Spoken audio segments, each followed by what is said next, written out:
किताबों के भी दर्जात होते हैं। बाज़ किताबें बाज़ किताबों से अफजल हैं। हत्ता कि एक ही मौजू पर लिखी गई किताबों में भी दर्जे होते हैं और बाज़ से अफजल होती हैं। मुफ्तियान किराम खूब जानते हैं कि जो फतावा की किताबें हैं उनमें भी बाज़ से अफजल हैं। इसी तरह से दीगर मौज़ूआत पर जो लिखी गई किताबें हैं सबका यही मसला है।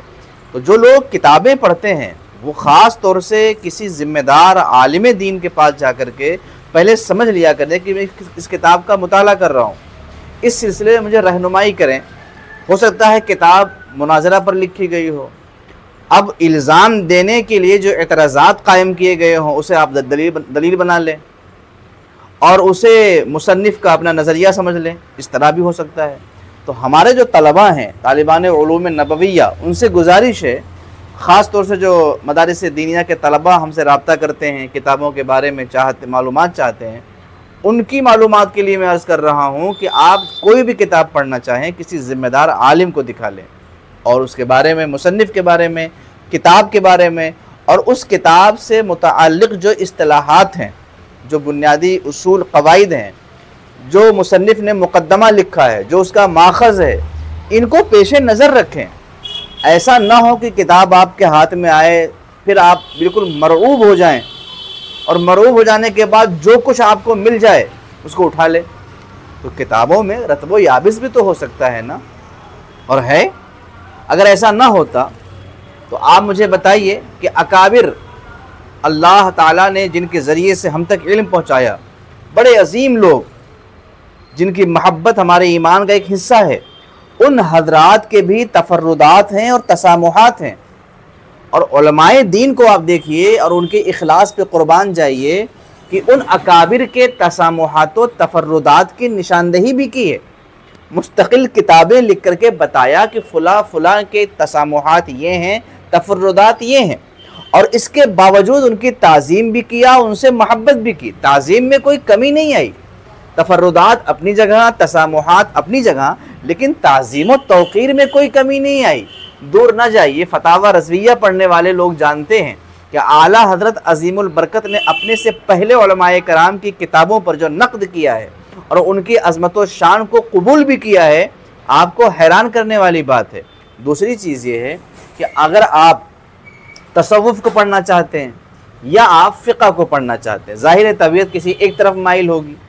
अब अगर बंदा तसव्वुफ़ की तरफ माइल हो गया और उसे ऐसी बातें मिली कि बाज़ फ़ुक़हा ने सूफ़िया पर नक़्द किया है, एतराज़ात किए हैं, तो वो फ़ुक़हा के बारे में बज़्ज़न हो जाएगा। कोई बंदा फ़िक़्ह पढ़ना चाहता है और उसे ये मालूम हुआ कि जो है सूफ़िया पर जो है सूफ़िया ने फ़ुक़हा पर काफ़ी नक़्द किया है, तो वो सूफ़िया जो है फ़ुक़हा से बज़्ज़न हो जाएगा। तो ये बात जहन में रखें, सूफ़िया ने फ़ुक़हा पर या फ़ुक़हा ने सूफ़िया पर या उलमा ने एक दूसरे जो नक़्द किया है ना, उनका मकसद ज़ाती रंजिश नहीं है, उनका मकसद मज़हब है, दीन है, शरीयत है, और इसी के पेश नज़र उन्होंने नक़्द किया। सूफ़िया ने फ़ुक़हा, फ़ुक़हा ने सूफ़िया, वगैरह वगैरह।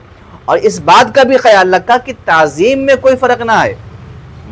हो सकता है जिस टाइम रद्द कर रहे हों उनके सामने जो बातें पेश नज़र थीं उसके मुताबिक वो इल्ज़ाम दे रहे थे, लेकिन जब खुलासा हुआ तो रुजू कर लिया। मुहद्दिस इब्ने जौज़ी रहमतुल्लाहि तआला अलैह को कौन नहीं जानता, पढ़िए उनके बारे में, बहुत दूर न जाइए। मैं आपको कुछ माजी करीब के वाक़यात बता दूँ। शेख अब्दुल हक मुहद्दिस देहलवी रहमतुल्लाहि अलैह को कौन नहीं जानता हिंदुस्तान में, और मुजद्दिद अल्फ़े सानी को कौन नहीं जानता हिंदुस्तान में। मुजद्दिद अल्फ़े सानी के मकतूब शरीफ के एक इबारत से शेख साहब को ऐसा लगा कि ये काबिल एतराज़ है, और हुआ भी यही कि जो हज़रत मुजद्दिद साहब का कातिब था वो कुछ घटा बढ़ा के लेकर के लाके शेख साहब के सामने पेश कर दिया।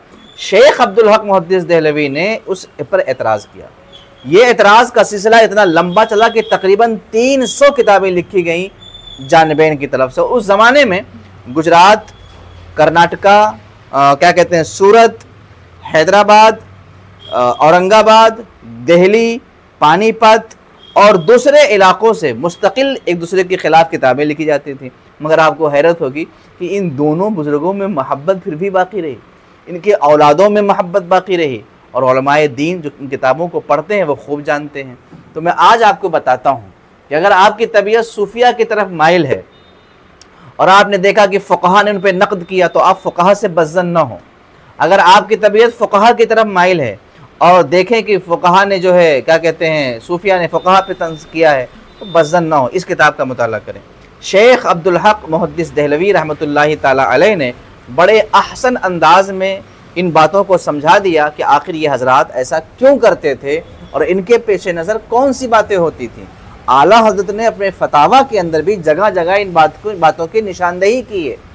तो जो सच्चा आलिम दीन होता है वो आलिम का इल्म की वजह से कदर भी करता है और उनके तफरुदात व तसामुहात की निशानदेही भी करता है। सच्चे आलिम की ये पहचान नहीं है कि गलती को सही बना के पेश करें, तफरुदात को तहकीकात बना के पेश करें। सुन्नी आलिमों की पहचान 1400 साल में ऐसा कभी नहीं रही।